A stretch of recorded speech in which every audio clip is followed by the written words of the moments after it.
Hello dear champions, welcome back to the knowledge point. कैसे हैं आप सब लोग? आई होप आप काफी अच्छे होंगे और आपकी पढ़ाई उससे भी अच्छे से चल रही होगी। तो दोस्तों, जैसे कि आप जानते हैं कि आपकी 9th एसएस की टेक्स्ट बुक जो है वो आ चुकी है। तो उसमें अब हम लोग ने जो already chapter number 1, chapter number 2 जो है वो हम मैंने इस चैनल पे कवर कर रखा है, तो आप उसको भी जाके जरूर चेकआउट कीजिएगा। अब जैसे कि आपकी टेक्स्ट बुक आ चुकी है, तो हमें एक क्लियर पाथ मिल चुका है कि हमें बच्चों को क्या पढ़ाना है, क्या चीज़ उसमें कवर करनी है, किस तरीके से क्वेश्चन फ्रेम होंगे। तो आज से हम लोग स्टार्ट करेंगे पॉलिटिकल साइंस की जर्नी, जिसमें हम लोग चैप्टर नंबर 6 देखेंगे, जो है यहाँ पे डेमोक्रेसी। और इसका लेक्चर नंबर 1 होगा, जिसमें हम लोग देखेंगे डेमोक्रेसी और उसके प्रिंसिपल्स। किस तरीके से डेमोक्रेसी जो है वो इंडिया की गवर्नमेंट चलाती है, और किस तरीके से एक डेमोक्रेटिक कंट्री वर्क करती है, क्या उसमें पीपल का रोल रहता है, हमारे फंडामेंटल राइट्स क्या है, मल्टी पार्टी सिस्टम क्या है, ये डेमोक्रेटिक प्रिंसिपल्स क्यों इम्पोर्टेंस है, और इसके एग्जाम ओरिएंटेड क्वेश्चंस भी हम लोग आज के लेक्चर में डिस्कस करेंगे। और जैसे कि आप जानते हैं कि आपका जो पार्ट 1 है वो आपके अप टू दिवाली तक का आएगा, और दिवाली के बाद जो आपका टर्म 2 स्टार्ट होगा तो उसमें आपके पार्ट 2 जो है वो आएगी। तो हम लोग यहाँ पे बिना किसी देरी के चलिए इसको स्टार्ट करते हैं। हुँ। अगर आप चैनल पे नए हैं, तो प्लीज़ चैनल को सब्सक्राइब करना मत भूलिएगा, ताकि ये जो यूज़फुल वीडियोज़ है, ये आप अपने फ्रेंड्स के संग भी आप शेयर कर सको। चलिए, इंट्रोडक्शन में है हमारे पास, India is the world's largest democracy. ये आपको याद रखना है कि इंडिया की जो डेमोक्रेसी है, वो वर्ल्ड की लार्जेस्ट डेमोक्रेसी है, with the over 140 crore and the voters base of over 96.8 crore in 2024, India, that is Bharat, represent the largest participatory democracy where people choose their government by electing their representative. यहाँ पे India की जो population है वो over with the 140 crore है, और जिसका total voter base जो है वो 96.8 करोड़ है, according to the data of 2024। जिसकी वजह से भारत जो है वो लार्जेस्ट पार्टिसिपेटरी बन जाता है डेमोक्रेसी में। और डेमोक्रेसी का मतलब क्या होता है? और डेमोक्रेसी का मतलब क्या होता है कि डेमोक्रेटिक कंट्री वो कंट्री होती है जहाँ पे उसके जो पीपल्स है वो खुद अपनी गवर्नमेंट को इलेक्ट करते हैं, अपने रिप्रेजेंटेटिव को चूज करते हैं, उसको बोला जाता है डेमोक्रेटिक कंट्री। ठीक है, देखिए, where people choose their government by electing their representative. People के पास ये राइट होता है कि वो अपने रिप्रेजेंटेटिव को अपने अकॉर्डिंग चूज कर सकते हैं, गवर्नमेंट फॉर्म कर सकते हैं। उस कंट्री को बोला जाता है democratic country. Our democracy serves as a backbone of hope and example of the rest of the world. हमारी जो डेमोक्रेसी है वो वर्ल्ड के लिए एक एग्जाम्पल बन जाती है कि किस तरीके से एक 140 प्लस पॉपुलेशन वाले कंट्री को किस तरीके से वहाँ की जो पीपल है वो गवर्नमेंट को इलेक्ट करती है, और पूरा गवर्नमेंट उसी तरीके से वर्क करता है। A constitution plays a crucial role in safeguarding the rights of the people in a democracy. यहाँ पे सबसे इम्पोर्टेंट पार्ट आता है कॉन्स्टिट्यूशन का। कॉन्स्टिट्यूशन एक इम्पोर्टेंट सेफ गार्ड की तरह प्ले करता है। जो भी राइट्स है हमारे पीपल के डेमोक्रेसी के अकॉर्डिंग, वो उसको प्रोटेक्ट करेगा। And in India, democratic principles are guided by the constitution of India. और जो भी डेमोक्रेटिक प्रिंसिपल्स है उनको कौन गाइड करता है? हमारे कॉन्स्टिट्यूशन ऑफ इंडिया गाइड करता है, which was adopted on 26 November 1949 and came into force on the 26 January 1950। हमारा जो कॉन्स्टिट्यूशन था उसको हमने अडॉप्ट कर लिया था 26 नवंबर 1949 को, बट उसको एनफोर्स उसको कब लागू किया गया था? 26 जनवरी 1950 को लागू किया था। इसलिए हम लोग 26 जनवरी को हम लोग as a republic day celebrate करते हैं। रिपब्लिक डे इट मीन्स कि तब हमारा कॉन्स्टिट्यूशन जो है वो एनफोर्स किया गया था। ठीक है, चलिए नेक्स्ट है यहाँ पे, the constitution not only guarantees but also protect the fundamental rights of all citizen. Constitution जो है वो सिर्फ एक गारंटी की तरह नहीं, बट वो हर एक सिटीजन के फंडामेंटल राइट्स को भी जो है वो प्रोटेक्ट करता है। टोटल हमारे पास 6 तरीके के फंडामेंटल राइट्स हैं, जो हम लोग आगे वीडियो में देखेंगे। It ensures that no citizen is discriminated against the base of their religion, race, caste, sex or the birth of place। यहाँ पे क्या बोला गया है कि जो हमारा कॉन्स्टिट्यूशन है वो ये चीज मायने रखता है उसके लिए कि कोई भी पर्सन जो है उसको उसके रिलीजन के बेस पे, उसके रेस के मतलब उसके कलर के ऊपर, उसके कास्ट के ऊपर, उसके सेक्स के ऊपर, सेक्स मीन्स उसके जेंडर के ऊपर, और उसके बर्थ प्लेस के ऊपर, उसके ऊपर कोई भी डिस्क्रिमिनेट नहीं किया जाए। And it also encourages active citizen participation in democratic process of the nation, state and local levels through elections. और वो सिटीजन को एक और राइट देता है जो होता है हमारा राइट टू वोट, जिसकी वजह से हर एक सिटीजन को एक राइट मिलता है कि वो अपनी मर्जी से अपनी गवर्नमेंट को चूज कर सकता है, चाहे वो लोकल बॉडी का हो, चाहे वो स्टेट गवर्नमेंट हो, चाहे वो आपकी नेशनल गवर्नमेंट हो। ठीक है, आई होप आपको इंट्रोडक्शन जो है वो क्लियर हुआ होगा। अब यहाँ पे एक पॉइंट है कि tracing democratic traditions from the earlier time. ये जो डेमोक्रेटिक है ये हमारा अभी से, इट मीन्स 26 नवंबर से नहीं किया गया। आपने पहले के महाराजा राजा को देखे होंगे, चाहे वो मुगल डायनेस्टी के हो, चाहे वो हिंदू हो, वो लोग एक प्रॉपर सिस्टम फॉलो करते थे जिसमें उनके पास मंत्री होते थे और मंत्री भी उनके पास अलग अलग डिपार्टमेंट के होते थे। जैसे कि जो हमारी गवर्नमेंट है उनके पास डिफरेंट डिफरेंट सेगमेंट होते हैं, जैसे कि कोई एग्रीकल्चर मिनिस्टर है, कोई एजुकेशनल मिनिस्टर है, कोई ये मिनिस्टर है। वैसे ही यहाँ पे ये जो है, ये कॉन्स्टिट्यूशन आने के बाद नहीं हुआ है। ये जो सारी चीजें हैं ये हमारे काफी अर्ली टाइम से चल रहा है और इसका जो प्रूफ है वो हमारे पास दे रखा है। इसमें फर्स्ट पॉइंट है, the idea of democracy has been a part of Indian ethos since early times. ये जो डेमोक्रेसी का आइडिया है ये इंडिया के अर्ली टाइम से आपको देखने को मिल सकता है। द वैदिक period such as sabha, samiti and the vidatha that involve collective decision making. जैसे मैंने आपको बताया कि उनके पास अलग अलग डिफरेंट सेगमेंट होते थे जहाँ पे वो मिलके एक कलेक्टिव डिसीजन लेते थे। Over the long passage of time, invasion by foreign invaders distributed the political and social fabric of some parts of a country। जैसे कि आप जानते हैं कि यहाँ पे ब्रिटिश ने जो है वो शासन किया था, तो उनको यहाँ पे फॉरेन इन्वेडर्स बोला गया है। इन्वेडर्स का मतलब है जो घुसपैठिया है, ठीक है। तो यहाँ पे के जो इन्वेशन हुआ था बाय द फॉरेन इन्वेडर्स, उन्होंने यहाँ पे डिस्टर्ब किया था जो भी हमारा पॉलिटिकल और सोशल फैब्रिक था सम पार्ट ऑफ कंट्री में, जिसकी वजह से यहाँ पे उन्होंने काफी ज्यादा टाइम तक राज किया था। By the 19th century, the British has colonized most part of India subcontinent। यहाँ पे क्या बोला गया है कि by the 19th century British ने जो है वो कॉलोनाइज किया था। कॉलोनाइज मतलब उन्होंने अपनी एक डिफरेंट कॉलोनी बनाई थी, उन्होंने डिवाइड एंड रूल पॉलिसी किया था अंदर सब इंडियन सबकॉन्टिनेंट में। Foreign rule alerted political structures that and limited per people's participation in their governance। Foreign ने ये रूल किया था कि जो भी उनका पॉलिटिकल स्ट्रक्चर है उसमें लिमिटेड पीपल को पार्टिसिपेशन था जो भी उनकी गवर्नेंस फॉर्म होती थी। बेसिकली सी बात है कि अगर वो यहाँ पे रूल करेंगे तो वो अपने पीपल को ज्यादा प्रायोरिटी देंगे क्योंकि उनके पीपल उन्हीं की गवर्नमेंट को मतलब फॉरेन गवर्नमेंट को ही वोट करेंगे, जबकि जो इंडियंस होंगे वो इंडियन गवर्नमेंट को वोट करेंगे। तो उन लोगों ने क्या किया था कि उन्होंने लिमिटेड पीपल्स को सिलेक्ट किया था to form their participation in the governance, जिसकी वजह से हमारा जो फंडामेंटल राइट था वो हर एक सिटीजन को नहीं मिल पा रहा था। However, the long struggle for independence from British colonial rule revived and strengthened democratic ideas among the people। और इसी तरीके से यहाँ पे जो इंडिपेंडेंस का एक लॉन्ग स्ट्रगल था from the British colonial rule, जिसकी वजह से हमारा जो डेमोक्रेटिक आइडियाज था अमॉन्ग द पीपल वो और भी ज्यादा स्ट्रेंथन और रिवेट होने लगा।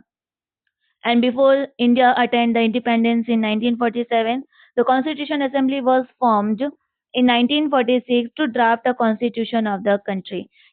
इसमें ये बताया गया है कि इंडिया को इंडिपेंडेंस मिलने से पहले इन 1947 यहाँ पे एक कॉन्स्टिट्यूशन असेंबली बनाई गई थी जिसमें 1946 से ही कॉन्स्टिट्यूशन का काम जो है वो स्टार्ट कर दिया गया था।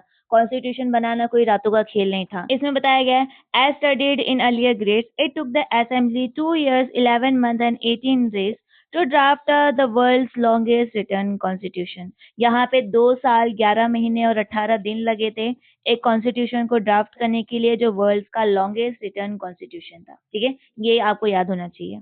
चलिए नेक्स्ट है इसी में, apart from the igneous democratic tradition. Igneous democratic tradition का मतलब होता है जो उनके नेटिव वाले हैं वो।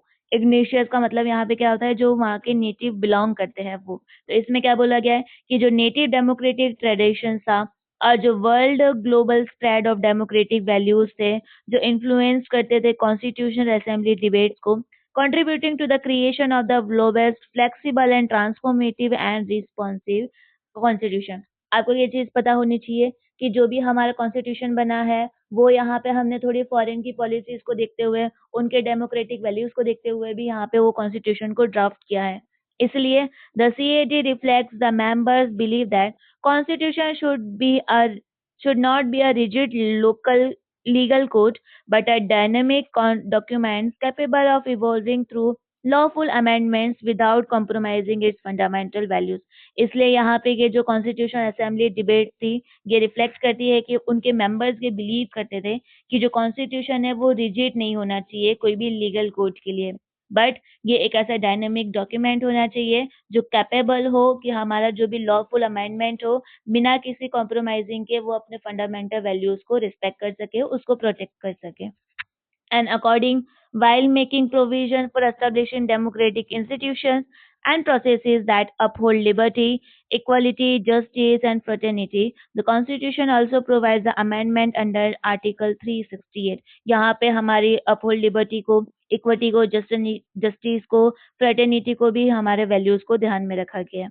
This ensures that Constitution remains flexible and responsive to the changing social political needs. इसलिए हमारा जो कॉन्स्टिट्यूशन है वो हर तरीके से प्रिपेयर है कि जो भी आपके सोशल और पॉलिटिकल नीड्स के अकॉर्डिंग वो चेंज और फ्लेक्सिबल हो सकता है। ठीक है, चलिए यहाँ तक ये हमारा इंट्रोडक्शन था जिसमें हम लोग ने ट्रेसिंग डेमोक्रेटिक देखा।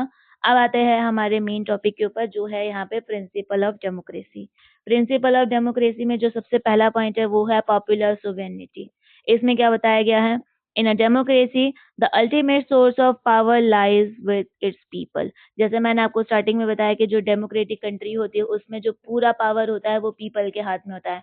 जैसे कि अगर पीपल चाहे तो वो एक गवर्नमेंट को फॉर्म भी कर सकते हैं और अगर पीपल चाहे तो वो जो फॉर्म करी हुई गवर्नमेंट है उसको वो गिरा भी सकते हैं। लेटेस्ट में हमारे पास एग्जांपल है हमारे पड़ोसी देश जो है नेपाल का। वहाँ पे जो पीपल है उन्होंने अपने डेमोक्रेटिक के खिलाफ जो है वो प्रोटेस्ट किया और जिसकी वजह से उनकी गवर्नमेंट चेंज हुई। फिर हम लोग देखते हैं हमारे बांग्लादेश की तरफ, हमारा जो बाजू नेबर वाला कंट्री है, बांग्लादेश में भी सेम यही हुआ और इसीलिए बोला जाता है कि वो एक डेमोक्रेटिक कंट्रीज थी जिनकी वजह से उनका जो पूरा पीपल का पावर है वो उन्हीं के अंदर है। Thus, the idea of popular sovereignty means that the state derives its authority from the people. और ये जो पॉपुलर सोवेनिटी है इसका मतलब ही क्या है कि जो स्टेट डिराइव्स होते हैं उनकी जो अथॉरिटी होती है वो किनके पास होती है? उनके पीपल के पास होती है। A government elected through free and fair elections formulate policies and implements laws. एक जो गवर्नमेंट होती है वो फ्री और फेयरली इलेक्ट की जाती है और फॉर्मुलेट करती है वो जो भी पॉलिसीज और इम्प्लीमेंट्स वो लॉ करती है। और यहाँ पे वोटिंग राइट क्या होता है? Every citizen 18 years of age and above has the right to vote through their secret ballot. यहाँ पे हर एक पर्सन जो 18 years का हो चुका है या 18 years से ऊपर है उनको यहाँ पे एक सीक्रेट बैलेट के थ्रू अपना वोटिंग राइट करने का है। This right is known as the universal adult franchises. ये जो राइट है ये किसके अंदर आता है? यूनिवर्सल एडल्ट फ्रेंचाइजीज के अंदर आता है जो आपने 8th क्लास में पढ़ रखा है। नेक्स्ट है citizens exercise their right to vote to elect governments and representative. यहाँ पे पीपल अपना राइट टू वोट जो उनकी फंडामेंटल राइट है उसको यूज करते हुए वो अपने गवर्नमेंट और अपने रिप्रेजेंटेटिव को इलेक्ट कर सकते हैं। ठीक है, यहाँ पे हमारा फर्स्ट पॉइंट जो है वो क्लियर हुआ है सब लोगों को। अगर आपको वीडियो अभी तक पसंद आ रही है तो अपने दोस्तों के संग जरूर शेयर कीजिएगा and don't forget to like share and subscribe the knowledge point. चलिए सेकंड है हमारे पास rule of law. Rule of law क्या कहता है कि the rule of law is a fundamental principle of any democratic society. Democratic society के लिए रूल ऑफ लॉ जो है वो काफी यूजफुल और काफी इंपॉर्टेंट रोल प्ले करता है। उसमें क्या होता है? It ensures equality before the law and equal protection to the law and establish that no one is above the law. यहाँ पे क्या बोला गया है कि रूल ऑफ लॉ ये कहता है कि कोई भी इंसान जो है वो रूल से बड़ा नहीं है, मतलब लॉ से बड़ा नहीं है, कानून से बड़ा कोई इंसान नहीं है। ये उसमें बताता है कि आपकी जो इक्वालिटी है वो बिफोर द लॉ है और जो इक्वल प्रोटेक्शन है वो भी आपकी लॉ है, जो ये इंश्योर करता है कि no one is above the law, चाहे वो कोई सा भी हो। बट जैसे कि आजकल की इंडिया में सिचुएशन चल रही है तो मुझे नहीं लगता कि ये वाला रूल जो है वो हर कोई फॉलो कर रहा है। Next है when the laws are violated, disputes are resolved in a court of law through the procedure established by law, not by force of a personal influence. जब यहाँ पे अगर किसी के लॉज जो है वो वायलेट किए जाते हैं, मतलब उसको डिस्टर्ब किया जाता है, तो उनको यहाँ पे निपटने के लिए उनके पास यहाँ पे कोर्ट है और वो प्रोसीजर के थ्रू जो भी लॉज फ्रेम किए गए हैं वो किसी पर्सनल इन्फ्लुएंस में ना आके वो यहाँ पे लॉ के थ्रू वो चीजें सेटल आउट करते हैं। This prevents misuse of power and protects people's rights. और जिसकी वजह से यहाँ पे कोर्ट क्यों बनाए गए हैं, ताकि किसी की पावर का मिसयूज ना किया जाए। हर एक पीपल का जो राइट है वो यहाँ पे प्रोटेक्ट किया जाए।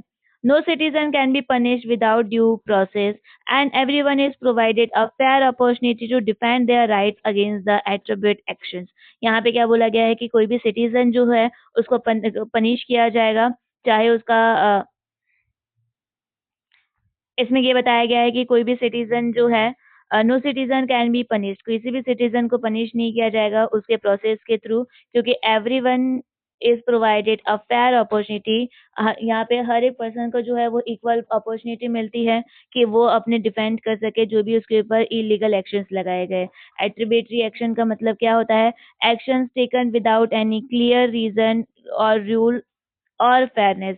ऐसे एक्शंस जो बिना किसी क्लियर रीजन के, रूल के और फेयरनेस के लिए जाए, उसको एट्रीब्यूटरी एक्शंस बोला जाता है। ठीक है। In this way the rule of law promotes justice, accountability and trust in the democratic system. और इसी की वजह से यहाँ पे ये जो लॉ है वो प्रमोट करता है justice, accountability and trust in the democratic system के लिए। ठीक है, चलिए यहाँ पे हमारा सेकंड पॉइंट कंप्लीट होता है। थर्ड है हमारे पास फंडामेंटल राइट्स के बारे में। Fundamental rights enshrined in the Indian Constitution play a crucial role in safeguarding the right, freedom and dignity of every citizen. Fundamental rights जो है वो इंडियन कॉन्स्टिट्यूशन में एक इम्पोर्टेंट रोल प्ले करता है, जो पीपल की फ्रीडम, उनके राइट्स और हर एक सिटीजन को डिग्निटी से रहने का मौका देता है। हमारे पास टोटल 6 फंडामेंटल राइट्स है, जिसमें सबसे पहला राइट जो है वो हमारा है right to equality. Right to equality ऐसा है कि हर एक पर्सन को उसके जेंडर, उसके सेक्स, उसके कास्ट के अकॉर्डिंग ना देखा जाए, और ये आर्टिकल हमारा 14-18 में मेंशन किया गया है। नेक्स्ट है हमारा राइट टू फ्रीडम। हर एक पर्सन को, चाहे वो मेल हो, फीमेल हो, चाहे वो ट्रांसजेंडर हो, किसी भी तरीके के यहाँ पे उनके संग भेदभाव नहीं किया जाएगा। हर एक पर्सन को अपने अकॉर्डिंग रहने का हक है, जो देता है 19 और 20 के आर्टिकल में। नेक्स्ट है राइट अगेंस्ट एक्सप्लोटेशन। एक्सप्लोटेशन का मतलब होता है कि अगर आपके संग कोई भी ज्यादती की जा रही है, कोई भी एक्सप्लोट किया जा रहा है, तो उसके लिए भी आपके उसके खिलाफ आपको आवाज उठाने का पूरा राइट है, जो आर्टिकल 23-24 में मेंशन किया गया है।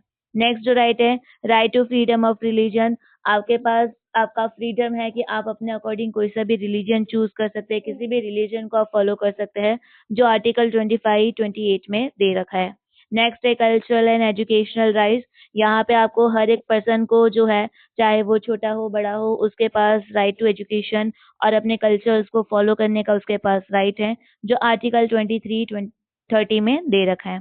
लास्ट है राइट टू कॉन्स्टिट्यूशनल रेमेडीज, जो आर्टिकल 32 में आपको दे रखा है। नेक्स्ट है any violation of this can lead to appropriate legal action and citizen can seek constitutional remedies under article 32 and 226 for the protection of and enforcement of their fundamental rights। यहाँ पे अगर इनमें से किसी भी राइट के लिए आपके संग डिस्क्रिमिनेट किया जाता है या आपके संग वायलेट किया जाता है, तो आपके पास कॉन्स्टिट्यूशनल रेमेडीज का राइट है, जिसकी वजह से आप अपने प्रोटेक्शन कर सकते हो अपने आप की, अपने राइट्स की। And this right can enforceable in court of law and are individually and inviolable, subject to reasonable restrictions in accordance to the procedure of establishment by law।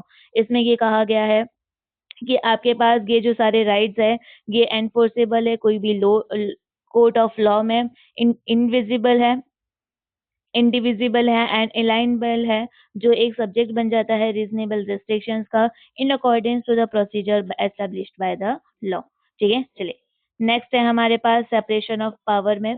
Separation of power किस तरीके से work करती है वो देखिए। The separation of power among the legislative, executive and judiciary. यहाँ पे इसके 3 पिलर है, जिसमें सबसे पहला जो है वो लेजिस्लेचर है, सेकेंड में एग्जीक्यूटिव है और थर्ड में जुडिशियली है। each with a distinct responsibility enable democratic institution to function effectively and responsible। यहाँ पे इनके अलग distinct features है। distinct feature मतलब इन सबके अलग अलग features है, जो यहाँ पे responsibilities लेते हैं कि जो भी democratic institutions है वो अपना काम effectively और responsibly करें।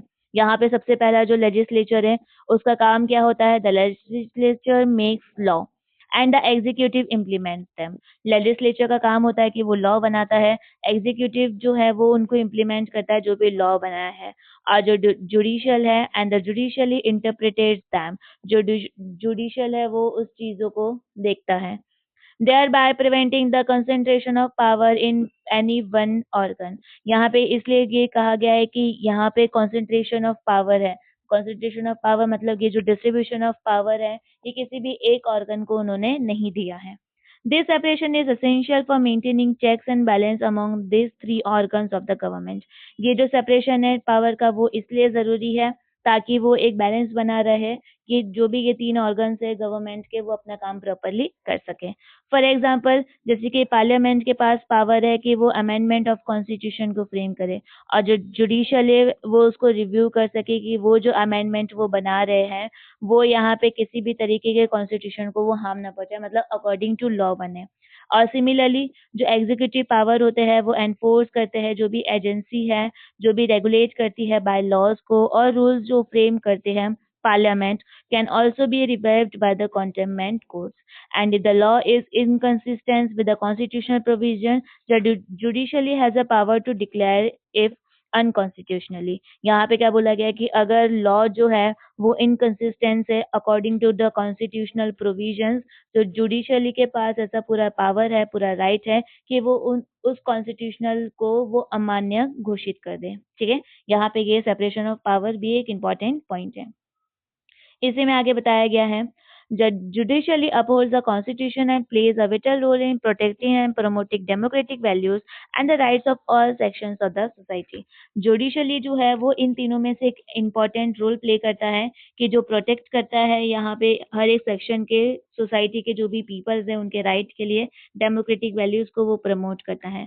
It ensures that the law enacted by the Parliament of India and the state legislature assemblies are in accordance with the constitution। ये इंश्योर करता है कि जो भी पार्लियामेंट ने लॉ एनेक्ट किया है या जो भी स्टेट लेजिस्लेटिव असेंबलीज ने जो भी लॉ पास किए हैं वो कॉन्स्टिट्यूशनल के अकॉर्डिंग है या नहीं। अगर वो कॉन्स्टिट्यूशनल के अकॉर्डिंग नहीं है तो वो उनके पास पूरा राइट होता है कि वो उसको यहाँ पे बर्खास्त कर दें।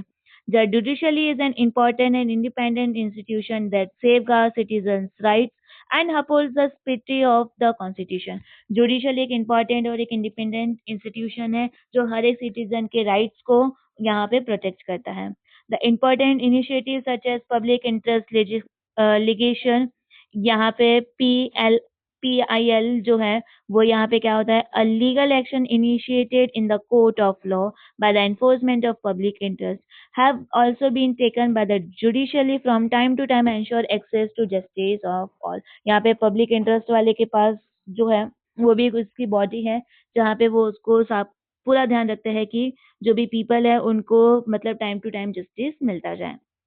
ठीक है, चलिए नेक्स्ट है हमारे पास accountability and transparency. Accountability and transparency जो है वो भी एक इम्पॉर्टेंट फंक्शन प्ले करता है, जैसे कि जो डेमोक्रेटिक गवर्नमेंट है वो अकाउंटेबल टू सिटीजन है, मतलब वो यहाँ पे हर एक सिटीजन के लिए है बिना किसी उनके डिस्क्रिमिनेशन के। Through elections, public debates and engagement with the civil society, citizen can evolve the actions of the government. यहाँ पे इलेक्शंस के थ्रू, पब्लिक डिबेट के थ्रू और सिविल सोसाइटी के एंगेजमेंट के थ्रू सिटीजन्स जो है वो यहाँ पे गवर्नमेंट एक्शंस को जो है वो इवेल्युएट कर सकते हैं।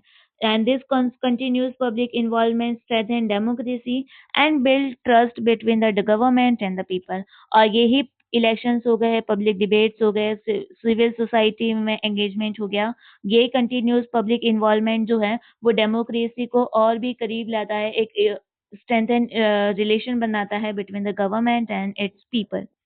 And several institution and policy frameworks ensure accountability and transparency in the Indian democratic system। बहुत सारे institutions और public frameworks हैं जो इस accountability और transparency को maintain करते हैं, जैसे कि for example right to information act 2005 allow citizen to seek information from government agency। यहाँ पे एक और हमारे पास राइट टू इन्फॉर्मेशन आया है जो 2005 में आया था, जिसकी वजह से हर एक सिटीजन जो है उसको यहाँ पे गवर्नमेंट एजेंसी के क्या काम कर रही है, क्या इन्फॉर्मेशन है वो आप उनसे ले सकते हो। ठीक है, चलिए नेक्स्ट है हमारे पास आज का लास्ट टॉपिक जो है यहाँ पे मल्टी पार्टी सिस्टम।